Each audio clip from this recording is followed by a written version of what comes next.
अस्सलाम वालेकुम, कैसे हैं आप सब। तो आज हम स्टार्ट करने जा रहे हैं एक्सरसाइज 10B का क्वेश्चन नंबर 6। तो मेरे पास ये बुक 2 है जिसको हम D2 भी बोलते हैं और उसका ये अपडेटेड 7th एडिशन यानी न्यू एडिशन मेरे पास मौजूद है।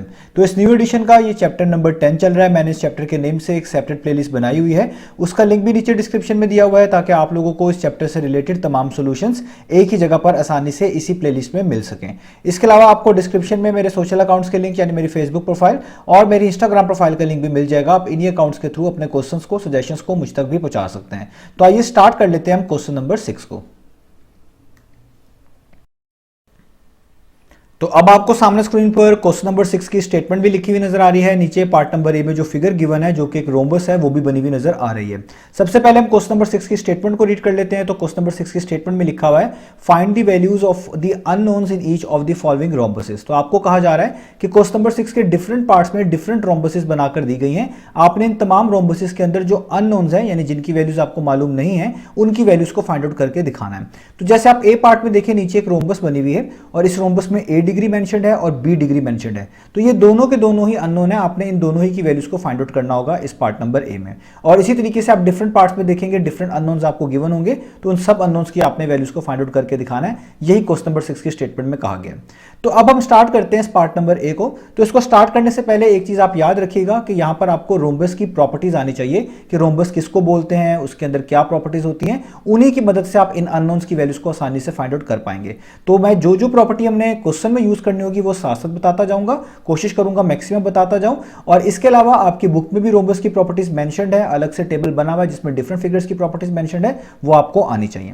तो आइए स्टार्ट करते हैं। तो हम सबसे पहले इस रोम्बस में जो ए डिग्री है इसकी वैल्यू को फाइंड आउट करेंगे। वो क्यों फाइंड आउट करेंगे? क्योंकि रोम्बस के अंदर एक प्रॉपर्टी होती है जिसको हम बोलते हैं कि ऑपोजिट एंगल्स आर इक्वल। यानी जितने भी आपके पास रोम्बसेस होते हैं उसके अंदर ऑपोजिट एंगल्स जो होते हैं वो हमेशा इक्वल होते हैं। अब रोम्बस का शॉर्ट सा इंट्रोडक्शन अगर मैं देना चाहूं तो रोम्बस भी एक तरह का क्वाड्रिलेटरल ही होता है, यानी ऐसी फिगर ही होती है जिसकी 4 साइड्स होते हैं। जिस तरह आप देखें इसकी भी 4 साइड्स हैं और इसमें भी आपको 2 पेयर्स ऐसे मिल रहे होते हैं साइड्स के जो आपस में पैरेलल होते हैं। जैसे जो ए बी वाली साइड है ये डीसी वाली साइड के पैरेलल है, यानी एक दूसरे को टच नहीं करेंगे, इसलिए हम इन दोनों साइड्स को पैरेलल कह रहे हैं। और जो बीसी वाली साइड है अपने ऑपोजिट यानी एडी वाली साइड के पैरेलल होती है। तो इन प्रॉपर्टीज के साथ साथ इसमें ये प्रॉपर्टी भी होती है कि इन्हीं रोम्बसेस के अंदर ऑपोजिट एंगल्स इक्वल होते हैं। अब देखिए ये जो ए बी सी डी लिखे हुए ये बेसिकली इस रोम्बस के वर्टिसेस कहलाते हैं। तो अगर आप डी वाले वर्टिस को देखें इस पे ए डिग्री मेंशन्ड है, तो इस डी के बिल्कुल ऑपोजिट बी वर्टिस आता है और उस पे 114 डिग्री मेंशन्ड है। तो इसका मतलब ये ऑपोजिट हुए एंगल्स, क्योंकि डी और बी आपस में ऑपोजिट वर्टिसेस हैं, तो इन पे बनने वाले एंगल, इन पे लिखे हुए एंगल भी आपस में ऑपोजिट एंगल कहेंगे। तो रोम्बस की आपने प्रॉपर्टी याद रखनी है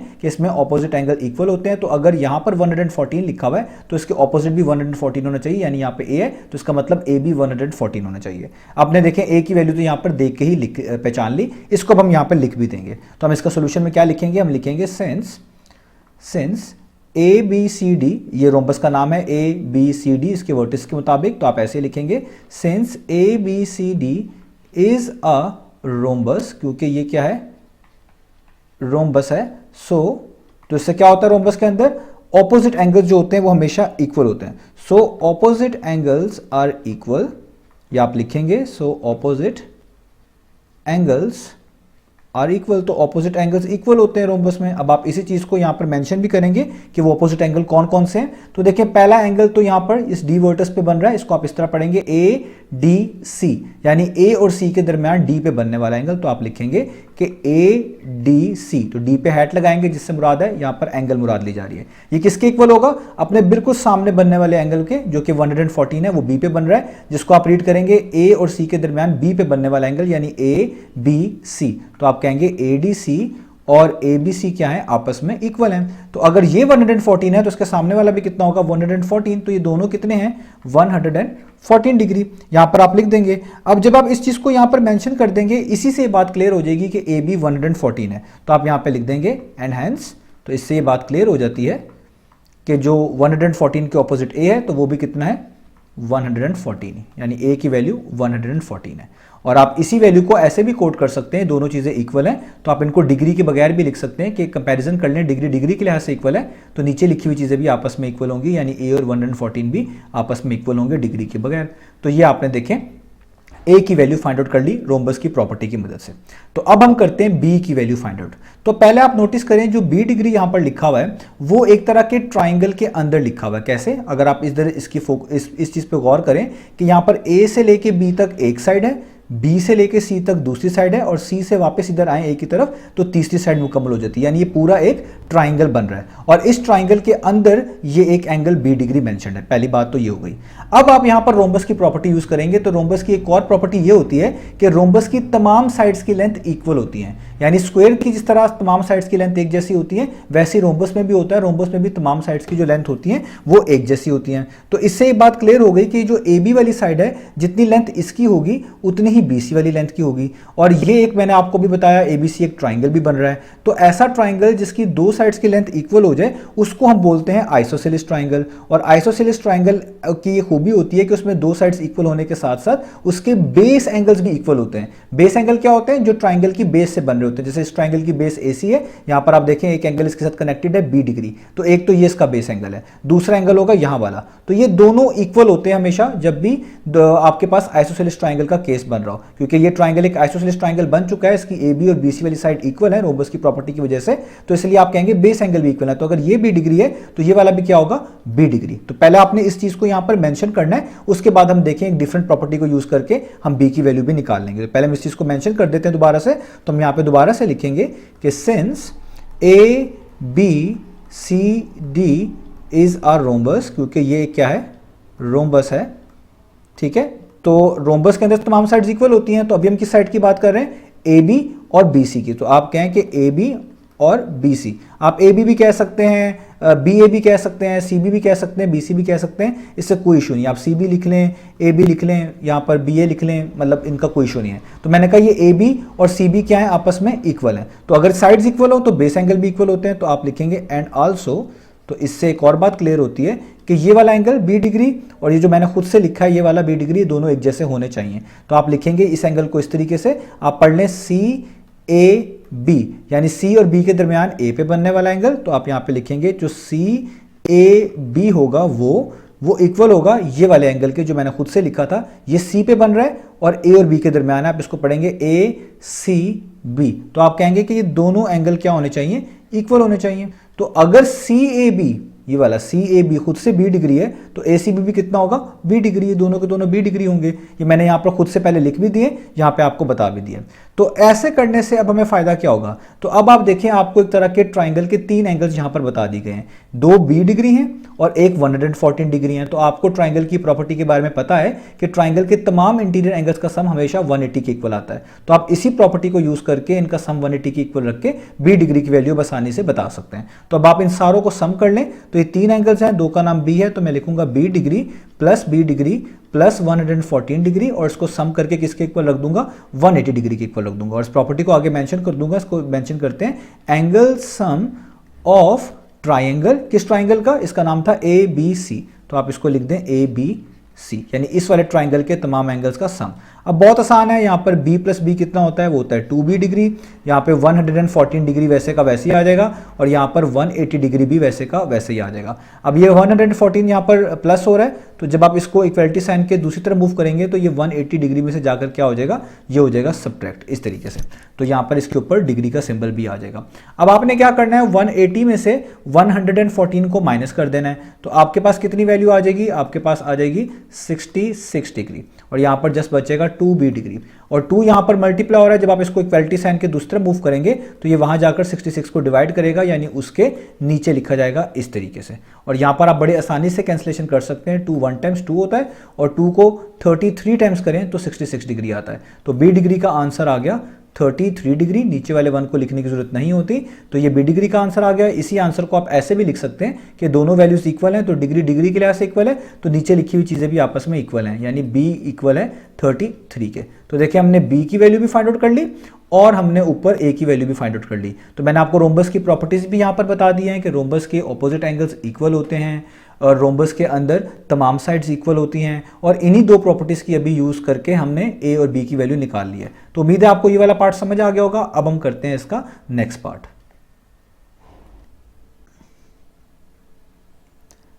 तो अब हम स्टार्ट कर लेते हैं पार्ट नंबर बी को। तो पार्ट नंबर बी में भी आपको एक रोम्बस जो है बनाकर दी गई है और इस रोम्बस में आप देख सकते हैं डी डिग्री और सी डिग्री बेसिकली अननोन है, तो इन्हीं की हमने वैल्यूज को फाइंड आउट करके दिखाना है। अब यहां पर हम रोम्बस की प्रॉपर्टीज को भी यूज करेंगे, उसको भी मदद से डी डिग्री की वैल्यू फाइंड आउट करेंगे। और यहां पर एक इंपॉर्टेंट कंसेप्ट आपको आना चाहिए ट्रांसवर्सल से रिलेटेड, जो कि मैं आपको पिछले क्वेश्चन में समझा चुका हूं। आपको उस कंसेप्ट को भी यूज करना पड़ेगा ताकि आपको सी डिग्री की वैल्यू और भी आसानी से पता चल सके। तो ट्रांसवर्सल कहते हैं कि स्क्वायर ट्रांसवर्सल का मतलब होता है एक ऐसी स्ट्रेट लाइन जो कि दो पैरेलल लाइंस को क्रॉस करके गुजरे, टच करके गुजरे, तो उस लाइन को ही हम ट्रांसवर्सल बोल रहे होते हैं। अगर आप इस रोम्बस को ऑब्जर्व करें तो इसके अंदर दो पेयर्स होते हैं हमेशा पैरेलल लाइंस के या पैरेलल साइड्स के। जिस तरह इसके आप देखें, इस रोम्बस की जो साइड है ए बी, इसके बिल्कुल ऑपोजिट है डी सी। ये दोनों आपस में पैरेलल हैं, इसलिए इन दोनों के ऊपर डबल एरोहेड्स लगाए हुए हैं।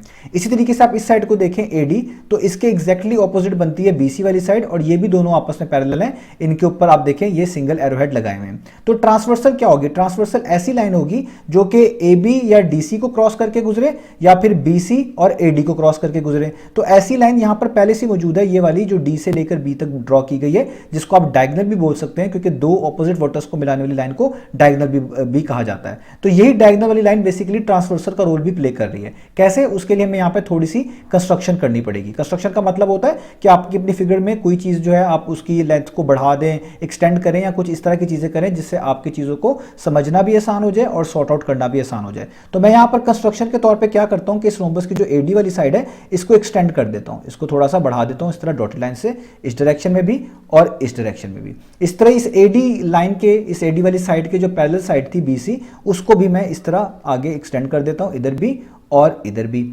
अब आप नोटिस करें जो डायगोनल है डी से लेकर बी तक, मैं इसको भी एक्सटेंड कर रहा हूं। तो देखिए इसको इधर से भी एक्सटेंड कर देता हूं, ये मैंने एक्सटेंड कर दिया, और इधर से भी एक्सटेंड कर देता हूं, ये मैंने एक्सटेंड कर दिया। तो अब आपको बड़े अच्छे से पता चल रहा होगा कि दो लाइंस हैं जो कि पैरेलल हैं, यानी बीसी और एडी वाली, और इन दोनों पैरेलल लाइंस को ये वाली लाइन जो कि बेसिकली अभी डायगोनल थी जिसको हमने एक्सटेंड किया है, ये डायगोनल वाली लाइन ही इन दोनों पैरेलल लाइंस को क्रॉस करके गुजर रही है। तो ये डायगोनल वाली लाइन ने इस नीचे वाली लाइन एडी को इस डी वर्टेक्स के ऊपर, डी पॉइंट पे आप कह लें टच किया, और इस ऊपर वाली लाइन बीसी को इस बी वर्टेक्स पे टच किया। तो बेसिकली ये डायगोनल वाली लाइन ही क्या कहलाई जाएगी? ये कहलाई जाएगी ट्रांसवर्सल। तो इसको हम बोलते हैं ट्रांसवर्सल।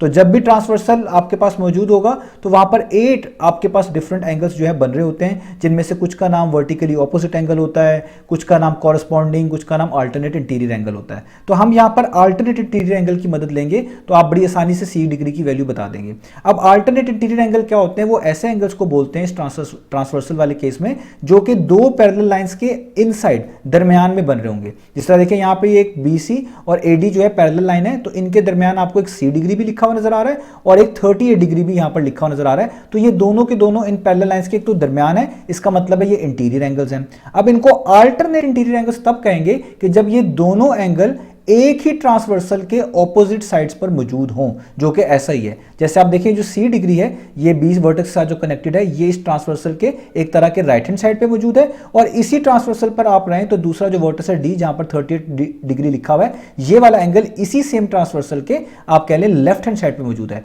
तो ये 38 और सी डिग्री ऐसे एंगल हैं जो दो पैरेलल लाइंस के दरमियान भी है, इनसाइड है, और एक ही ट्रांसवर्सल के ऑपोजिट साइड्स पर है। तो ऐसे एंगल्स को हम अल्टरनेट इंटीरियर एंगल्स बोलते हैं और ये हमेशा इक्वल होते हैं। तो इसका मतलब सी डिग्री जो है बेसिकली 38 डिग्री के इक्वल होगा।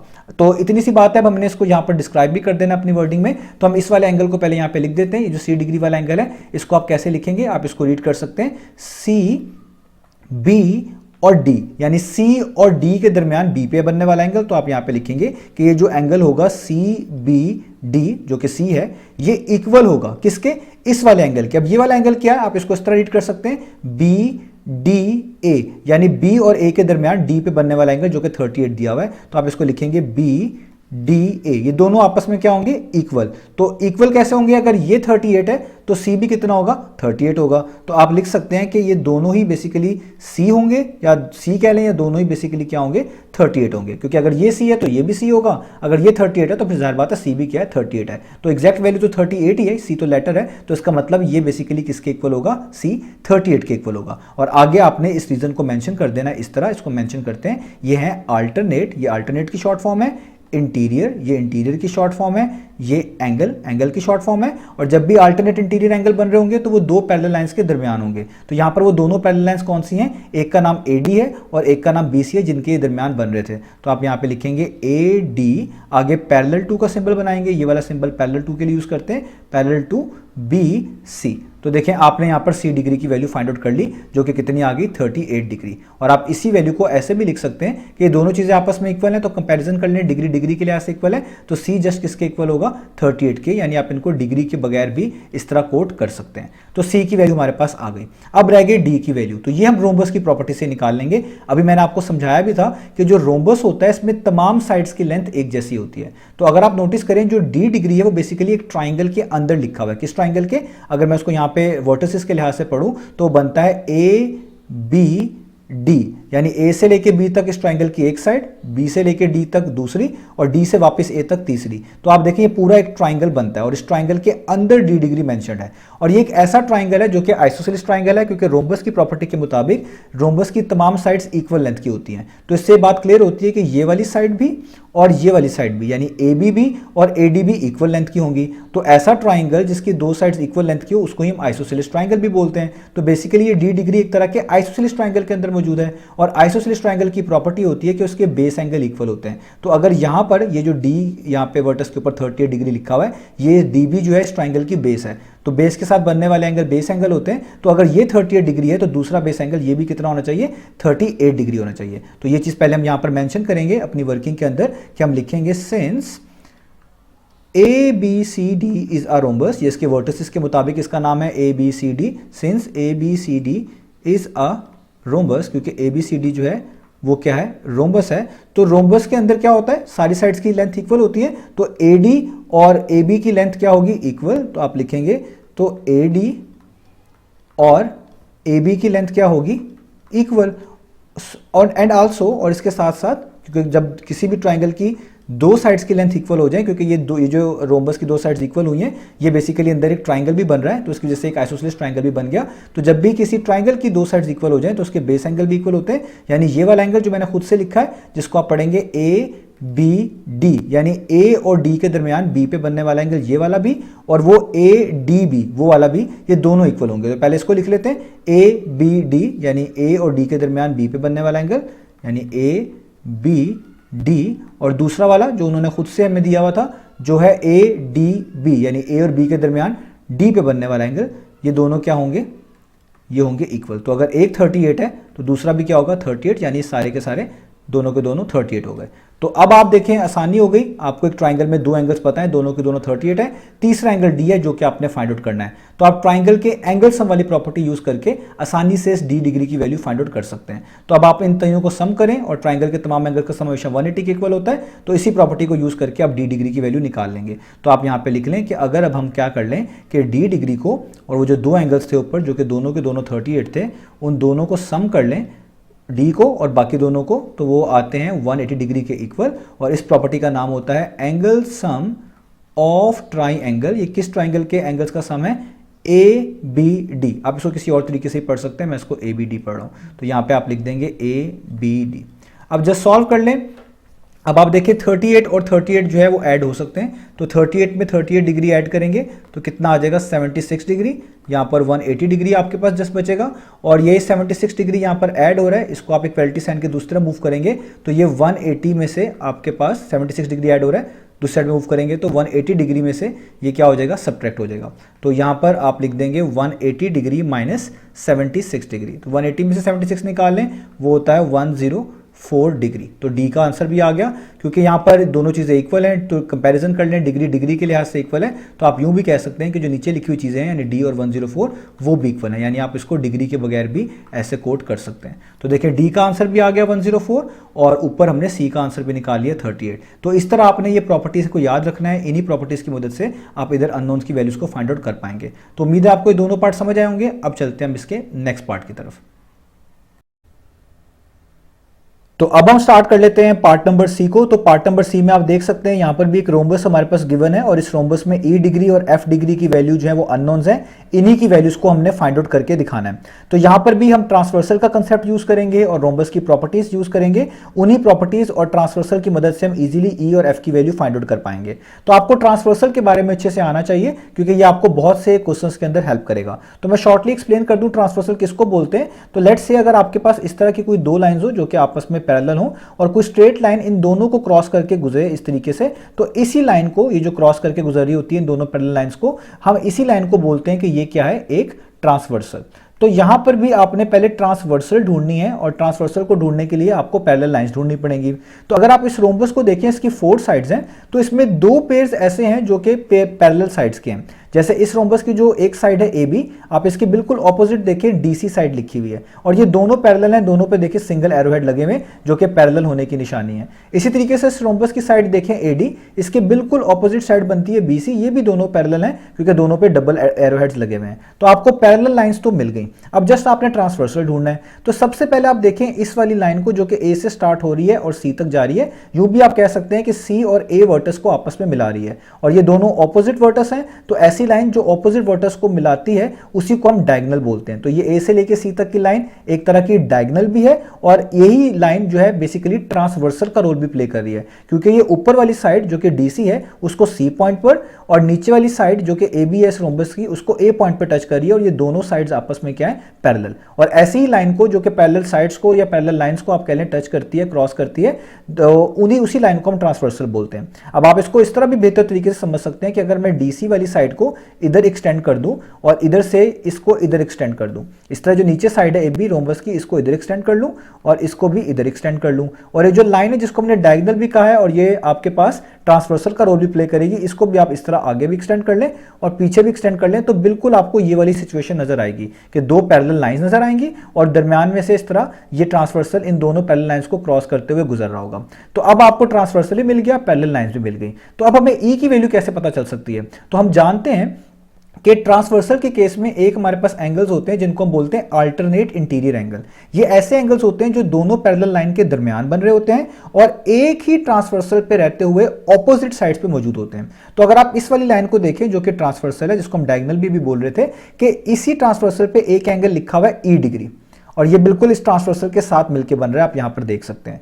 तो इसी ट्रांसवर्सल के आप देखें एक तरह का ये लेफ्ट साइड पे मौजूद है, तो इसी ट्रांसवर्सल पे आप रहें तो इसके दूसरी साइड पर नीचे आप जाएं तो 42 डिग्री लिखा हुआ है।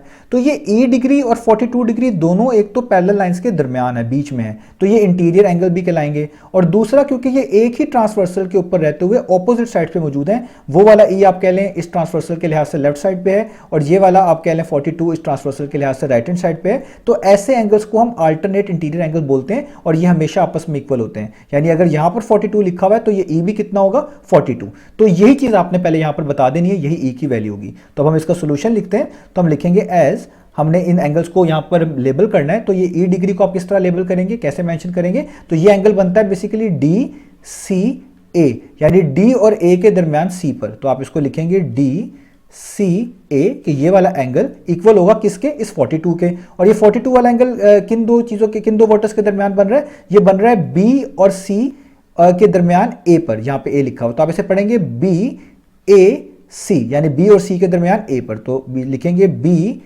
ए सी, तो जिस पर बन रहा होता है वो देखिए लेटर बीच में आ रहा होता है। तो आपने कहा ये दोनों एंगल्स इक्वल हैं, तो ये पहले वाला क्या है, ये ई है और ये क्या है, 42 है, यानी ई किसके इक्वल है, 42 के। तो आप यहां पे लिख देंगे किसके इक्वल है, 42 डिग्री के। और आगे आप इस रीजन को भी मेंशन करेंगे और इसकी रीजन होती है अल्टरनेट इंटीरियर एंगल। तो आप लिखेंगे अल्टरनेट, या अल्टरनेट की शॉर्ट फॉर्म, इंटीरियर, ये इंटीरियर की शॉर्ट फॉर्म, एंगल्स, ये एंगल्स की शॉर्ट फॉर्म। और जिन दो पैरेलल लाइंस के दरमियान बन रहे होते हैं उनको भी मेंशन करना पड़ता है, क्योंकि ये ए बी और सी डी जो साइड्स थी जिनको हमने एक्सटेंड करके एक तरह का लाइन कंसीडर किया था, तो ये दो पैरेलल साइड्स थी या पैरेलल लाइंस थी जिनके दरमियान ये बन रहे थे। तो आप आगे मेंशन करेंगे कि ए बी पैरेलल टू, ये पैरेलल टू का सिंबल सी डी, यानी इन दो पैरेलल लाइंस के दरमियान या पैरेलल साइड्स के दरमियान बनने वाले एंगल्स ये हैं 42 डिग्री, जिसको हम अल्टरनेट इंटीरियर एंगल कह रहे हैं। तो अब यहीं से बात क्लियर हो जाएगी, आप इसी चीज को आगे फॉलो कर सकते हैं। तो DCA का मतलब है ई डिग्री, तो इसका मतलब DCA की जगह पर आप लिख दें अगर ई डिग्री, तो ये किसके इक्वल आ रहा है 42 डिग्री के, तो आप इसको कह सकते हैं कि ई डिग्री किसके इक्वल है 42 डिग्री के। और अगर ये दोनों चीज़ें इक्वल हैं तो आप इस तरह भी लिख सकते हैं कि डिग्री डिग्री के लिहाज से इक्वल है, तो नीचे लिखी हुई चीज़ें भी आपस में इक्वल होंगी, तो जस्ट आप ई को 42 के इक्वल भी लिख सकते हैं। दोनों तरीकों से आंसर रिप्रेजेंट हो सकता है। तो ऊपर मैंने रीजन भी बता दी कि दोनों एंगल इक्वल हैं, उसके आगे रीजन मेंशन भी कर दी, और नीचे क्योंकि डी सी ए का मतलब है ई डिग्री और बी ए सी का मतलब है 42 डिग्री, तो एक तरह का ई डिग्री किसके इक्वल आ गया 42 डिग्री के इक्वल। तो यहां पर ई की हमारे पास वैल्यू आ गई। अब हम फाइंड आउट कर लेते हैं इस एफ की वैल्यू। तो एफ की वैल्यू को फाइंड आउट करने के लिए मैं जो ये पहले वर्किंग की हुई है इसको रिमूव कर देता हूं ताकि आपको समझाने में चीजें आसान नहीं हो। तो यहां तक मैंने इसको रिमूव कर दिया।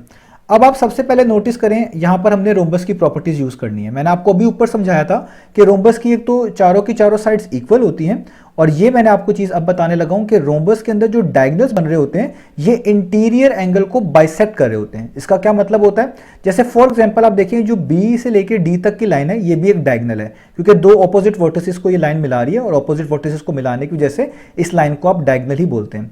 तो जो रोम्बस के अंदर डायगोनल्स बनते हैं ना, वो हमेशा इंटीरियर एंगल्स को हाफ ऑफ कर देते हैं, जिसको आप कह लें बाइसेक्ट कर देते हैं। तो अगर यहां पर एफ डिग्री लिखा हुआ है ना पहले से, तो इसी डायगोनल के दूसरी साइड पे भी यही सेम एंगल होगा, यानी जितना यहां पर है उतना यहां पर है, यहां पर भी कितना होगा एफ डिग्री होगा। अब आपने इस चीज को यहां पर अपनी थ्योरी के अंदर लिखना है, सोल्यूशन का पार्ट बनाना है। तो आप यहां पे लिखेंगे सिंस, क्योंकि इस रोम्बस का नाम है A B C D, since A B C D is are rhombus, क्योंकि ये एक क्या है रोम्बस है, तो इसके अंदर क्या होता है, इसमें इंटीरियर एंगल्स को बाइसेक्ट करता है डायगोनल। तो आप यहां पे लिखते हैं, लिखेंगे diagonal will bisect interior angle. Diagonal जो है वो बाइसेक्ट करेगा किसको, इंटीरियर एंगल्स को। अब देखिए इंटीरियर एंगल्स क्या है, जो इस रोम्बस के इनसाइड आपको नजर आ रहे हैं, और इस डायगोनल के साथ ये पे एफ लिखा हुआ ये भी इंटीरियर एंगल है, और दूसरा जो मैंने खुद से एफ लिख दिया ये भी इसका इंटीरियर एंगल है। अब आपने इसको एंगल्स की फॉर्म में भी यहाँ पे लिख देना है। तो इसका मतलब क्या हुआ कि ये वाला एंगल जो पहले से खुद से दिया हुआ था उन्होंने एफ डिग्री, इसको आप किस तरह पढ़ेंगे ए डी बी, यानी ए और बी के दरमियान डी पे बनने वाला एंगल, यानी आप लिखेंगे ये जो ए डी बी होगा ये बेसिकली इक्वल होगा किसके, इस वाले एंगल के जो मैं खुद से लिख चुका हूं, और आप इसको लेबल कर लें वर्टेक्स के मुताबिक, तो ये बनता है बी डी सी, यानी बी और सी के दरमियान डी पे बनने वाला एंगल। तो आप यहां पे लिखेंगे ए डी बी और बी डी सी दोनों इक्वल होंगे। तो ए डी बी कितना है वो है एफ, तो बी डी सी भी कितना होगा वो भी होगा एफ। तो इसका मतलब ये भी आपको पता चल गया कि ये एंगल कितना होगा एफ डिग्री, जो मैं यहां पर पहले लिख भी चुका हूं, और यहां पर मैंने आपको उसकी रीजनिंग बता भी दी है। एक तो हमने ये काम कर लिया। अब दूसरा काम हमें क्या करना है, हमें पता है कि रोम्बस की तमाम साइड्स इक्वल होती हैं। तो अगर आप नोटिस करें कि ये एक ट्राइंगल बनता है, ए से लेकर आप जाएं सी तक, सी से वापस आए डी तक, और डी से इधर आए ए की तरफ, तो देखिए ये पूरा एक ट्राइंगल कंप्लीट होता है। क्योंकि रोम्बस की हर साइड इक्वल होती है, तो इसका मतलब ये वाली साइड और ये वाली साइड भी इक्वल होगी, और अगर ये दोनों साइड इक्वल होगी तो इस ट्राइंगल के मुताबिक इस ट्राइंगल की दो साइड्स इक्वल हो गई। और किसी भी ट्राइंगल की अगर दो साइड्स इक्वल हो जाएं उसको हम बोलते हैं आइसोसेलेस ट्राइंगल। और ऐसा ट्राइंगल जो कि आइसोसेलेस ट्राइंगल होता है उसका बेस एंगल भी इक्वल होता है। यानी अगर यहां पर आपके पास ई डिग्री लिखा हुआ है ना, ये इसका बेस एंगल है, क्योंकि ए सी बेस है, जो बेस के साथ एंगल बन रहा होता है वही बेस एंगल होता है। तो यहां पर भी जो एंगल होगा वो भी ई डिग्री ही होगा, यानी वो भी सेम ही होगा। तो ये भी रोम्बस की वजह से आपको यहां पर प्रॉपर्टी मिलती है। तो इसी तरीके से आप दोबारा से लिखेंगे, एंड दोबारा से आप इस चीजें मेंशन करेंगे, since A B C D is a rhombus, क्योंकि ए बी सी डी जो है वो रोम्बस है, तो इसके अंदर इन दो साइड्स की लेंथ इक्वल है, किन की, ए डी की और डी सी की, ऊपर सी है, ए डी और डी सी की। तो आप लिखेंगे कि ए डी और डी सी क्या होंगे, वो इक्वल होंगे आल्सो। और जब दो साइड्स इक्वल हो जाती है तो उनके बेस एंगल भी इक्वल हो जाते हैं, क्योंकि वो आइसोसेलेस ट्राइंगल बन जाता है। इस वाले सिनेरियो में ये ट्राइंगल है तो दो साइड्स इक्वल हैं, तो आइसोसेलेस ट्राइंगल है और बेस एंगल इक्वल है। अब बेस एंगल यहां पर क्या है, ये है ई, ठीक है, क्योंकि मैंने खुद से ही लिख दिया, और ये वाला भी क्या है, ये भी ई है।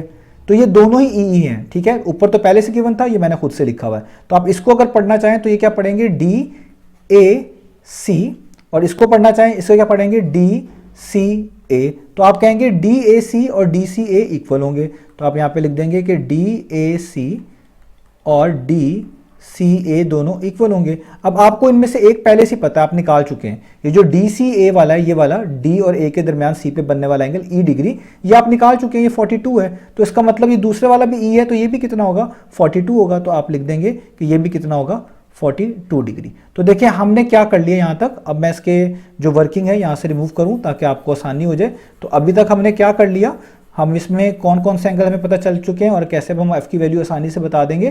तो हमें ये वाला एंगल पता चल चुका, ये 42 है, ये हमें पहले से पता है 42 हम ही निकाल चुके हैं, और ये वाला कितना है f। तो अब आप देखें ये एक ट्राइंगल है और इसमें तीनों एंगल गिवन है। ये वाला 42 है, ये वाला भी 42 है, और ये वाला पूरा आपको यहां से लेके यहां तक मिलाना पड़ेगा, यानी ये वाला f और ये वाला f, यानी f प्लस f हो जाएगा। तो अगर आपको ट्राइंगल के तमाम इंटीरियर एंगल्स पता हो, आप उनका सम करें तो हमेशा वो 180 के इक्वल आते हैं। तो आप भी इस ट्राइंगल में, जिसको आप ADC या ACD ट्राइंगल पढ़ सकते हैं, इसके तमाम एंगल्स को ऐड करके 180 के इक्वल रख देंगे ताकि आपको f की वैल्यू पता चल जाए। तो यहाँ पर दो एंगल 42 है और दो का नाम f ही रखा हुआ है, तो आप ऐसे लिखेंगे, किसी को भी पहले लिख सकते हैं बाद में, कि f degree plus f degree, दो f थे और दो 42 थे, प्लस 42 डिग्री प्लस 42 डिग्री किसके इक्वल आएंगे, 180 डिग्री। याद रखिएगा ये f डिग्री और f डिग्री को दो अलग अलग करके इसलिए लिखा गया कि इनको मिलाकर पूरा ट्राइंगल का एक एंगल कंप्लीट होता है, तो इसलिए मैंने इसको अभी वैसे लिख दिया है। और आगे अब इस प्रॉपर्टी को मेंशन करेंगे जिसका नाम होता है angle sum of try angle, और इस ट्राइंगल का नाम क्या था, इसका नाम था ACD, आप ADC भी कह सकते हैं। तो आप आगे लिख देंगे ACD। अब जस्ट सॉल्व कर लें, बहुत सिंपल है। f प्लस एफ कितना होता है, वो होता है 2f डिग्री, और यहाँ पे 42 में 42 ऐड करेंगे तो ये कितना हो जाएगा 84 डिग्री, और यहाँ पे आ जाएगा जस्ट 180 डिग्री। अब आपने क्या करना है, 84 को आप दूसरी साइड पे मूव कर लें तो आपके पास जो हो जाएगा ये 2f degree is equal to 180, 84 degree यहाँ पर ऐड हो रहा है तो दूसरी साइड पे जाके क्या हो जाएगा सब्ट्रैक्ट, तो ये हो जाएगा 180 माइनस 84 डिग्री। अब आपने जस्ट क्या करना है, 180 में से 84 को आपने माइनस कर देना है, तो 180 माइनस 84 कितना होगा, वो होगा आपके पास 96 डिग्री। तो आपके पास आ गया 2f degree is equal to 96 degree. अब 2 यहाँ पर मल्टीप्लाई हो रहा है, जब आप इसको इक्वलिटी साइन के दूसरे मूव करेंगे तो ये 96 डिग्री को जाकर डिवाइड करेगा, तो इस तरीके से आप इसको लिखेंगे। और यहाँ पर 96 को आपने 2 पे डिवाइड करना है, ये बहुत ईजी है। 2 1 टाइम्स 2 होता है, 2 48 टाइम्स जो है वो 96 होता है, यानी 48 डिग्री आपके पास यहाँ पर आंसर आ गया f का, और नीचे वाले 1 को लिखने की जरूरत नहीं है। और इस आंसर को आप ऐसे भी कोड कर सकते हैं क्योंकि दोनों चीज़ें इक्वल हैं, डिग्री डिग्री के लिहाज से इक्वल है तो नीचे वाली लिखी हुई चीज़ नीचे वाले के इक्वल होगी, यानी आप जस्ट यूं भी लिख सकते हैं कि f किसके इक्वल है, 48 के, बगैर डिग्री को मेंशन किए। तो यहाँ पर आप देख सकते हैं हमने f की वैल्यू भी फाइंड आउट कर ली। तो इस तरीके से ये पार्ट हमारा फिनिश हुआ। तो उम्मीद है आपको चीज़ें समझ आई होंगी। मैंने कोशिश की है तमाम चीज़ों को डिटेल में बताऊँ ताकि आप लोगों के लिए आसानी हो। तो आपको हो सकता है वीडियो दोबारा भी देखने पड़े, कुछ चीज़ें आपके लिए अगर अभी भी कन्फ्यूजिंग रही तो आप इसको एक बार दोबारा देखेंगे तो मुझे उम्मीद है आप इसको अच्छे से समझ जाएंगे। लेकिन ट्रांसवर्सल वाला कंसेप्ट बड़ा इंपॉर्टेंट है, ये याद रखिएगा, जितना अच्छा आपको ये आता होगा उतने अच्छा आपको ये क्वेश्चन समझ आ पाएगा। तो उम्मीद है आपको सारी चीज़ें समझ आ गई होंगी। तो इंशाल्लाह नेक्स्ट वीडियो से मिलेंगे बाकी सॉल्यूशंस के साथ।